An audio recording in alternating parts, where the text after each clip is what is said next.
இத்தனை நாள் வாய்மொழிந்த சித்திரமே இப்பொழுது மௌனமேந்தானோ? மின்னலென மின்னிவிட்டு கண்மறைவாய் சென்று விட்ட மாயம் நீதானோ? உன்னால் வந்த காதல் உன்னால் தானே வாழும். என்னை நீங்கி போனார் உன்னை சேரும் பாவம். எனக்கொரு அடைக்கலம் வழங்குமோ உன் இதயமே?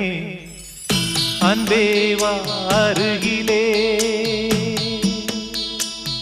என் வாசல் வழியிலே உல்லாச மாளிகை